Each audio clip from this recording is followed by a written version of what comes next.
वाले हैं बिजली फिटिंग के वायरिंग सिस्टम के बारे में कि यह कितने पर मुझे कमेंट करके पूछ सकते हैं। हमारे घर में आने वाली बिजली की तार हमें सही ढंग से फिट करना चाहिए या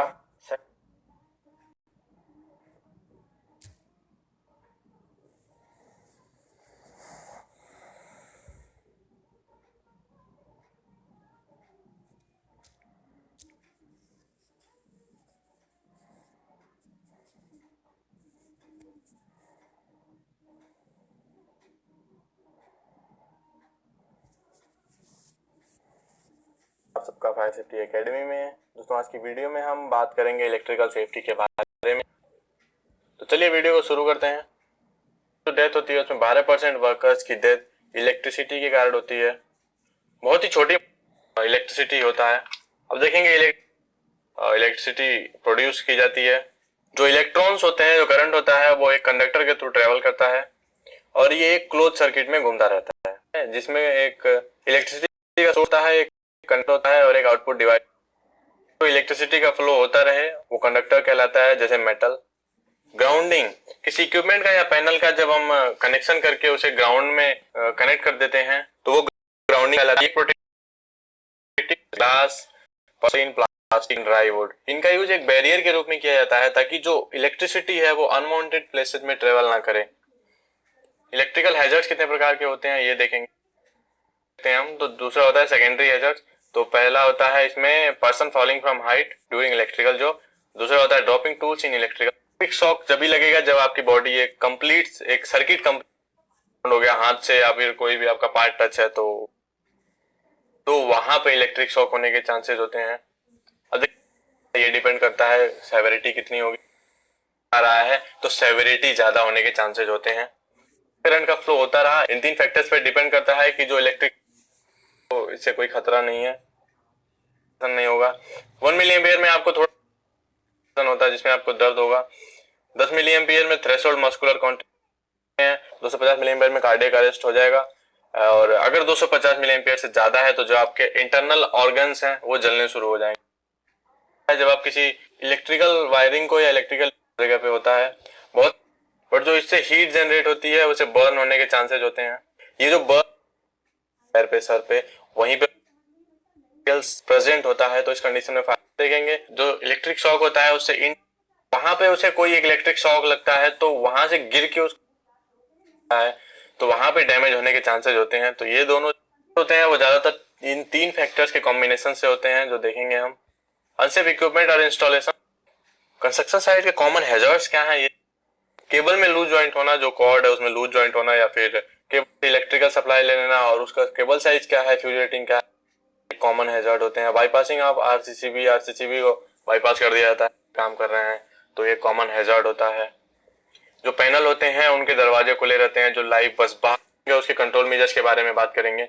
तो सबसे पहले देखेंगे ओवरहेड पावर लाइंस के बारे में। इलेक्ट्रिकल सप्लाई से कनेक्ट हो ओवरहेड इलेक्ट्रिकल सप्लाई और आपको अगर उसके आसपास काम भी करना है तो आप लकड़ी का या फाइबर ग्लास का लेडर यूज करेंगे, मेटल का लेडर यूज नहीं करना है।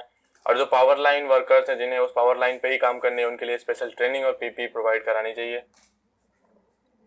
अगला जो हैजर्ड है वो एक्सपोज इलेक्ट्रिकल पार्ट्स। जैसे आप फिगर में देख रहे होंगे कि जो इलेक्ट्रिकल पार्ट्स है या वायर है वो एक्सपोज है, लाइव है। कोई भी वायरिंग, कोई भी ब्रेकर का जो बॉक्स होगा, जो लाइव पार्ट्स होते हैं वो कभी भी एक्सपोज नहीं होने चाहिए, उनका कवर नहीं निकालना चाहिए या फिर काम होने के बाद उन्हें कवर कर देना चाहिए।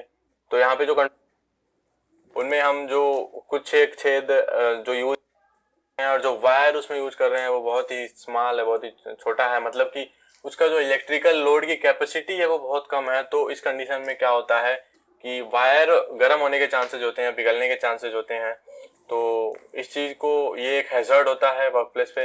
तो इसमें आपको क्या क्या प्रिकॉशंस लेने हैं कि सही टाइप का वायर यूज करना है, जो आपकी इक्विपमेंट है, जो इलेक्ट्रिक लोड है उसका, उसके हिसाब से। और जो वायर यूज करेंगे वो इलेक्ट्रिकल लोड पे डिपेंड करता है और एनवायरमेंटल फैक्टर्स के हिसाब से वायर का चूज करना चाहिए। इस पे जो इंसुलेशन होता है प्लास्टिक बोर्ड का यूज कर रहे हैं तो उसकी कैपेसिटी जरूर देखें। शॉर्ट सर्किट के चांसेस होते हैं। कोई भी एक्सटेंशन कोड या फिर टूल्स है जिसका कोड डैमेज है उसको यूज नहीं करना है आपको कभी भी। इसे कंट्रोल मेजर्स हैं कुछ, मैं आपको बताता हूँ। जो लाइव वायर्स हैं उन्हें इंसुलेट करके रखना है, हमेशा हमेशा इंसुलेशन सही होनी चाहिए। उसको काम में यूज लेने से पहले उसे चेक करना है किसी तरह की कटा पिटा तो नहीं है, कहीं इंसुलेशन डैमेज तो नहीं है। जो कॉर्ड यूज करेंगे आप 3 वायर टाइप होना चाहिए, उसमें ग्राउंडिंग का होगा, उसे भी कनेक्ट करके रखना है प्रॉपर तरीके से। कोई भी अगर कॉर्ड आपको निकालनी है, वायर अगर डिस्कनेक्ट करना है पावर सोर्स से, तो जो प्लग है उसे पकड़ के निकालना है। कभी भी कॉर्ड से आपको तार पकड़ के नहीं खींचना है अनप्लग करने के लिए। अब बात करेंगे इम्प्रॉपर ग्राउंडिंग की, जो ये भी एक हैजर्ड है वर्क प्लेस पे। कोई भी टूल जो हम वर्क प्लेस पे यूज कर रहे हैं, अगर उसे ग्राउंडेड नहीं किया गया, उसे अर्थिंग नहीं सही से दी गई, तो फिर वो करंट लीकेज की वजह से एनर्जाइट हो सकता है और किसी को नुकसान पहुंचा सकता है। इसके कंट्रोल मेजर क्या है ये देखेंगे कि तो कोई भी पावर सप्लाई है, इलेक्ट्रिकल सर्किट है, इलेक्ट्रिकल इक्विपमेंट है, उसे ग्राउंडिंग करना जरूरी होता है। आपको समय समय पे चेक करते रहना चाहिए कि जो आपका इलेक्ट्रिकल इक्विपमेंट है, पैनल है, उसकी ग्राउंडिंग कंटिन्यूअस है, सही है कि नहीं है, कहीं से डैमेज तो नहीं है। कोई भी इक्विपमेंट यूज करने से पहले उसको पहले चेक करना है आपको। और जो भी आपके अर्थ पिट्स हैं जिनमें आप अर्थिंग करते हो, अर्थिंग का कनेक्शन करते हो, उन पे सीरियल नंबर होने चाहिए और एक रजिस्टर मेंटेन होना चाहिए उसका। उसमें आपको जो उसकी कंटिन्यूटी होती है वह क्वार्टरली चेक करना होता है। जो अर्थ मेकर होता है उससे उसकी जो वैल्यू होनी चाहिए वो 2 ओम से कम होनी चाहिए, और ये सब आपको एक रजिस्टर में मेंटेन करके रखना होता है। अगला जो हैजर्ड है वो ओवरलोडेड सर्किट्स। किसी एक सर्किट में हम बहुत सारे प्लग घुसा देते हैं तो ये एक खतरा होता है। इससे वायर गर्म हो जाती है और आग लगने के चांसेस बढ़ जाते हैं। कोई डैमेज टूल है या फिर जो टूल है उसका वायर है वो डैमेज है तो ओवर हीटिंग का चांसेस रहता है। अगर ओवर करंट प्रोटेक्शन नहीं है तो जो इलेक्ट्रिकल सप्लाई हम ले रहे हैं, ओवर करंट जो सप्लाई हो रहा है, इसकी वजह से हमारा जो इलेक्ट्रिक सप्लाई है वो ट्रिप नहीं होगा और वहाँ पे खतरा बढ़ जाता है। इस कंडीशन में क्या होता है, जब ओवरलोडिंग होने लगती है किसी भी वायर पे, तो वो उसका जो इंसुलेशन होता है वो पिघलने लगता है। वहां पे फिर आर्किंग होने लगती है और फायर होने के चांसेस होते हैं। इससे कंट्रोल मेजर्स क्या है, ऑटोमेटिक सिस्टम्स लगे होने चाहिए, जैसे जीएफसीआई हो गया या फिर आरसीसीबी हो गया, एमसीबी हो गया, जहाँ पे अगर ओवरलोड हो रहा है और अगर उसे वो डिटेक्ट करता है ओवरलोड को, तो वहाँ पे तुरंत इलेक्ट्रिसिटी की सप्लाई को बंद कर दे। फ्यूजेज और जो सर्किट ब्रेकर्स होते हैं वो उनका जो काम होता है वो इस तरीके से करते हैं। फ्यूज जो होता है वो ओवरलोड होने पे मेल्ट हो जाता है और सप्लाई कट हो जाती है। जो सर्किट ब्रेकर्स होते हैं वो ट्रिप हो जाते हैं और सप्लाई बंद हो जाती है। इससे कोई मिसहैपनिंग होने से, फायर होने से, किसी तरह की घटना होने से बचा जा सकता है। अगला जो पॉइंट है वो पावर टूल्स में क्या क्या रिक्वायरमेंट होनी चाहिए अगर इलेक्ट्रिकल सेफ्टी को ध्यान में रखते हैं तो पहला है कि जो इलेक्ट्रिकल टूल है उसका जो वायर है वो 3 कोड होना चाहिए, 3 वायर का कोड होना चाहिए। हमेशा जो भी इक्विपमेंट है वो ग्राउंडेड होना चाहिए आपका। जो भी आप इक्विपमेंट यूज करते हैं वो इंश्योर करें कि जो वो डबल इंसुलेटेड होना चाहिए, और जो उसका ऑपरेटिंग पावर है वो जितना लो होगा उतना ही अच्छा होगा। इन 3 चीजों का आपको ध्यान रखना है। कुछ हैजर्ड्स एंड प्रोटेक्शन के बारे में हम देखेंगे जो हम पीछे बात कर चुके हैं, फिर भी इसके बारे में एक बार समरी में देख लेते हैं एक तरह से। तो जो कॉमन हैजर्ड्स होते हैं वर्क प्लेस पे वो इनएडुकेट वायरिंग होती है। जो इक्विपमेंट होता है उससे कम क्षमता का हम अगर वायर यूज कर लेते हैं तो वहाँ पे खतरा रहता है। कोई भी एक्सपोज इलेक्ट्रिकल पार्ट, पैनल का डोर खुला होना, लाइव बस बार्स का होना और लाइव वायर्स जैसे ही एक्सपोज होना, वो खतरा होता है। ऐसे वायर्स जिनका इंसुलेशन डैमेज हो गया है, ये खतरा होता है वर्क प्लेस के लिए। जो इलेक्ट्रिकल सिस्टम्स हैं, टूल्स हैं, इनका ग्राउंडिंग ना होना, ये भी खतरा है। ओवरलोडेड सर्किट्स, अगर हम एक्सटेंशन कोड लगा के ओवरलोडेड सर्किट्स का यूज करते हैं तो वहां भी खतरा होता है। डैमेज टूल एंड इक्विपमेंट का वर्क प्लेस पे यूज करना, ये खतरा होता है। फिर using wrong PP, work place पे गलत पीपी और टूल्स का इस्तेमाल करना, किसी काम के लिए गलत टूल्स या पीपी का इस्तेमाल करना, ओवरहेड पावर लाइंस, ये खतरा होता है। जो भी ये हैजर्ड्स हैं, अगर वहां पे जो हैजर्ड्स प्रेजेंट हैं जिस सिचुएशन पे, वहां पे अगर वेट कंडीशन होती है तो खतरे और भी ज्यादा बढ़ जाते हैं। इनके कुछ प्रोटेक्टिव मेजर्स देखेंगे तो प्रॉपर ग्राउंडिंग होनी चाहिए सभी इक्विपमेंट्स की, सभी पैनल्स की जो भी हैं, और आपको जीएफसीआई या आरसीसीबी यूज करना होगा। जीएफसीआई का मतलब होता है ground fault circuit interrupter and RCCB का मतलब होता है रेजिडुअल करंट सर्किट ब्रेकर। तो इनका आप यूज कर सकते हैं। ये ओवरलोड होने की कंडीशन में या फिर इलेक्ट्रिक शॉक होने के खतरे में, करंट लीकेज के खतरे में ये पैनल को टिप कर देते हैं, इलेक्ट्रिकल सप्लाई बंद कर देते हैं। फ्यूज और सर्किट ब्रेकर का यूज करना चाहिए ओवरलोडिंग से बचाने के लिए। जो लाइव पार्ट्स हैं पैनल के या फिर लाइव वायर्स हैं, लाइव बस बार्स हैं, उन्हें गार्ड करके रखना चाहिए, हमेशा खुला नहीं छोड़ना चाहिए। लॉग आउट टेक आउट का यूज करना चाहिए। जो भी आप इक्विपमेंट डी एनर्जाइज कर रहे हैं और उस पर कोई मेंटेनेंस का काम करना है तो आप लॉग आउट टेक आउट का हमेशा यूज करना चाहिए। लॉग आउट टेक आउट पे मैंने एक पर्टिकुलर वीडियो बनाया हुआ है, तो आई बटन में आपको लिंक मिल जाएगा, जाके देख सकते हैं। जो इलेक्ट्रिक पैनल्स होते हैं उन्हें हमेशा बंद करके रखना चाहिए, उन्हें दरवाजे खुले नहीं होने चाहिए। और जो ट्रेनिंग यहाँ पे आप देख रहे हैं, जो भी आपके वर्क प्लेस पे एम्प्लॉई हैं, वर्कर्स हैं, उन सबको ट्रेनिंग प्रोवाइड होनी चाहिए कि क्या इक्विपमेंट किस तरीके से यूज करना है, किस तरीके से पावर सप्लाई लेनी है, और कुछ बेसिक नॉलेज के बारे में आप बता सकते हैं उन्हें। और उन्हें बता सकते हैं कि लॉकआउट टेकआउट के बारे में कौन लगाता है, कैसे लगाता है, क्यों लगाता है, इन सब के बारे में आप ट्रेनिंग दे सकते हैं। किसान भाइयों, अब आ गया है भारत में पशुओं की खरीद बेच के लिए ऐप एनिमॉल।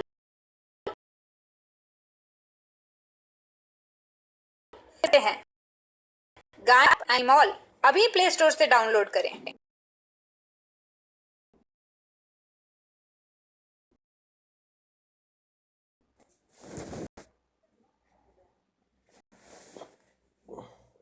कुछ रॉन्ग प्रैक्टिसेस के बारे में देखेंगे कंस्ट्रक्शन साइट पे। यहाँ पे आप देख सकते हैं जो सर्किट है ये ओपन कंडीशन में है, तो एक्सपोज सर्किट इलेक्ट्रिकल पार्ट्स, तो ये गलत है, ये कवर होना चाहिए। जो डैमेज जंक्शन बॉक्स है ये डैमेज नहीं होना चाहिए वर्क प्लेस पे। यूजिंग वायर विदाउट प्लग, तो यहाँ देखिए बिना प्लग टॉप के डायरेक्टली हमने इसे कनेक्ट कर रखा है वायर को। यहाँ पे पैनल खुला हुआ है और बस बाहर से अंदर वो भी लाइव पैनल लाइव है, तो ये गलत एक एग्जांपल है, ये हमेशा बंद होना चाहिए। पैनल के आसपास कभी भी कोई फ्लेमेबल मटेरियल या गार्बेज स्टोर नहीं करना चाहिए, इससे फायर होने का खतरा ज़्यादा बढ़ता है। जो भी हम प्लग टॉप यूज करते हैं उसमें ध्यान रखना है कि जो अर्थिंग का वायर है वो हमेशा कनेक्ट होना चाहिए, कटा हुआ होना नहीं चाहिए। जो केबल लेंगे उसमें इंसुलेशन प्रॉपर होनी चाहिए, जो जॉइंट है जो वो प्रॉपर होना चाहिए।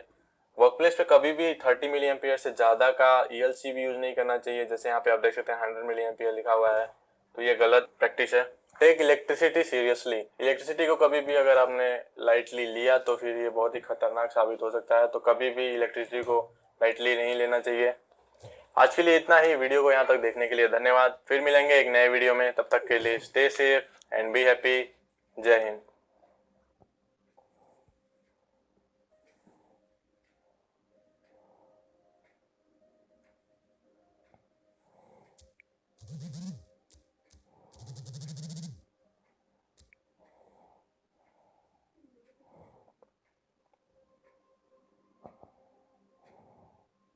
आज के हमारे इस वीडियो का टॉपिक है टाइप्स ऑफ अर्थिंग के ऊपर, मतलब हमारे अर्थिंग कितने प्रकार की होती है। दोस्तों यह क्वेश्चन आपसे इंटरव्यू के अंदर भी पूछा जा सकता है, तो ये वीडियो आपके लिए काफी हेल्पफुल होने वाला है। दोस्तों सबसे पहले छोटे शब्दों में ये समझ लेते हैं कि अर्थिंग करी कैसे जाती है। तो दोस्तों देखो काफी सिंपल है अर्थिंग करना। जैसे कि हमारी मोटर है, अब ये मोटर जो है, इस मोटर को मैं जमीन से टच कराना चाहता हूँ। इससे क्या फायदा मिलेगा? इससे फायदा ये मिलेगा कि हमने जो इस मोटर को इलेक्ट्रिकल की सप्लाई दी हुई है, इलेक्ट्रिकल की हमने जो सप्लाई दी है वो सप्लाई कभी भी हमारी इस मोटर की बॉडी से टच हो जाती है किसी भी कारणवश। वो कई कारण हो सकता है, उसके वाइंडिंग का जल जाना या फिर कोई शॉर्ट सर्किट हो जाना, मोटर की बॉडी से फेज वायर का टच हो जाना, ऐसे कई कारण हो सकते हैं। तो इसमें से कोई भी कारण होने पर अगर हमारी मोटर की बॉडी पे से करंट फ्लो होता है, मोटर की बॉडी पे करंट घूमने लग जाता है, तो जो करंट है वो करंट हमारा इस वायर के थ्रू हमारे ग्राउंड के अंदर चले जाएगा। और अगर कभी मैं भी आके इसको या कोई भी इंसान आके इसको छूता है तो हमको करंट नहीं आएगा। और इस समय हमको करंट इस वजह से नहीं लगे क्योंकि करंट हमेशा उसी रास्ते से जाता है जहां पे उसको रेजिस्टेंस कम मिलता है।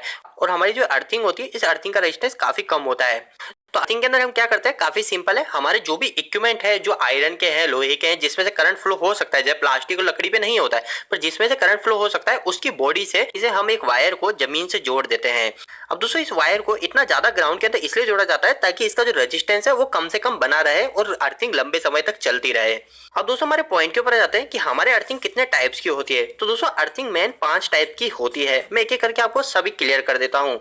नंबर 1 जो अर्थिंग है, स्ट्रिप एंड वायर अर्थिंग। दोस्तों ये जो स्ट्रिप अर्थिंग होती है इसका ज्यादातर इस्तेमाल हमारे ट्रांसमिशन लाइन में किया जाता है, या फिर हम इस अर्थिंग को उस जगह करते हैं जहां पे जमीन के अंदर काफी ज्यादा पत्थर होते हैं। स्ट्रिप का मतलब आप समझ सकते हैं, तो हमारी पतली सी लंबी प्लेट जिसको होती है उसको हम स्ट्रिप बोलते हैं। इस स्केल की तरह हमारी स्ट्रिप होती है पतली सी और लंबी सी। इस स्ट्रिप अर्थिंग का इस्तेमाल हम पथरीली जगह पे करते हैं।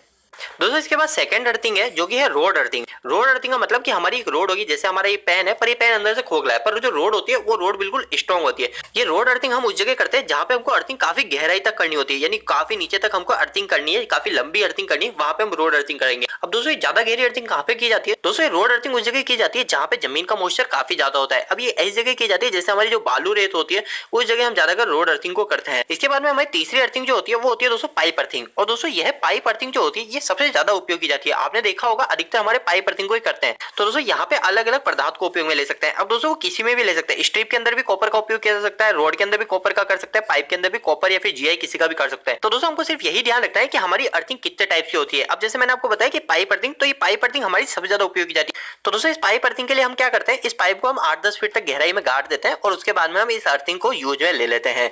दोस्तों आपको ये ध्यान रखना है कि हमारी जो सबसे ज्यादा उपयोग की जाती है वो अर्थिंग पाइप अर्थिंग ही होती है। इसके बाद में दोस्तों प्लेट अर्थिंग की बात कर लेते हैं। तो ये प्लेट अर्थिंग कैसी होती है? तो दोस्तों प्लेट अर्थिंग क्या होती है? प्लेट अर्थिंग काफी सिंपल सी होती है। इसके अंदर क्या करते हैं दोस्तों, हमने जैसे कोई स्ट्रिप डाल रखी है तो उस स्ट्रिप के नीचे लास्ट में एक यहाँ पे प्लेट को जोड़ देंगे। इससे क्या होता है दोस्तों, हमारे अर्थिंग का जो रेजिस्टेंस है, रेजिस्टेंस काफी समय तक अच्छा बना रहता है। और दोस्तों ये जो अर्थिंग होती है ये सबसे अच्छी अर्थिंग कहलाती है। ये इसी वजह से कहलाती है क्योंकि इसके अंदर लास्ट में हम प्लेट का उपयोग करते हैं।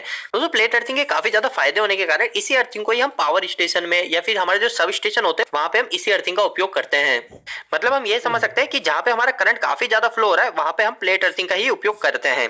इसके बाद में हमारी दोस्तों पांचवी अर्थिंग है जो कि हमारे अर्थिंग के प्रकार की लास्ट अर्थिंग है, जो कि है कॉइल अर्थिंग। दोस्तों ये जो कॉइल अर्थिंग होती है ये काफी कम देखने को मिलेगी। ये कॉइल अर्थिंग हमारे रेलवे के अंदर उपयोग की जाती है। इसके अलावा दोस्तों हमको ये इलेक्ट्रिसिटी के जो पोल होते हैं वहां पे भी हमको कॉइल अर्थिंग देखने को मिलेगी। इस अर्थिंग के अंदर दोस्तों क्या करते हैं, हमारे जीआई वायर को उपयोग में लेते हैं और जीआई वायर से गोल गोल गोल गोल करके एक कॉइल बना दी जाती है। कॉइल का मतलब एक वाइंडिंग बना दी जाती है और उस वाइंडिंग की सहायता से ही हम अर्थिंग को करते हैं। तो दोस्तों इन्हीं 5 तरीके के अर्थिंग का इलेक्ट्रिकल में उपयोग किया जाता है। दोस्तों हमारी अर्थिंग को किस तरीके से चेक किया जाता है कि वो सही है या फिर खराब है, यानी अर्थिंग का रेजिस्टेंस कितना होना चाहिए या फिर अर्थिंग और न्यूट्रल के बीच में वोल्टेज कितने होने चाहिए, उसके ऊपर मैंने ऑलरेडी वीडियो बना रखा है। वो वीडियो मैं आपको इसी वीडियो के एंड इसके सजेशन में डाल दूंगा, वहां से वो वीडियो देख लीजिएगा। इसके अलावा दोस्तों हमने हमारी वेबसाइट पे भी अर्थिंग से जुड़ी काफी अच्छी पोस्ट लिख रखी है। अगर आप वो जाके पढ़ना चाहते हो तो इसके लिए आप गूगल पे सर्च मार सकते हैं engineeringdost.com। दोस्तों हमारी इस वेबसाइट पे आपको अर्थिंग के अलावा और भी काफी अच्छी पोस्टें मिलेगी जो इलेक्ट्रिकल और मैकेनिकल की होगी। आपको हमारी वेबसाइट पे जो भी आर्टिकल मिलेंगे वो सारे के सारे आपको हिंदी में मिलेंगे और वो इतने आसान शब्दों में होंगे कि यहाँ पे कोई 8वीं-10वीं क्लास के लड़के भी जाके इनको पढ़ते हैं तो वो भी अच्छे से इलेक्ट्रिकल और मैकेनिकल समझ जाएंगे। तो दोस्तों एक बार आप हमारी वेबसाइट से जरूर जुड़िए। इसके लिए आप जाके गूगल पे सर्च मार सकते हो engineeringdost.com। और दोस्तों आपको वेबसाइट कैसी लगी प्लीज वहां पे कमेंट बॉक्स में कमेंट करके जरूर बताइएगा। दोस्तों आपको यह वीडियो कैसा लगा इस वीडियो को लाइक करके जरूर बताएं। अगर आपका कोई भी सवाल इस वीडियो के प्रति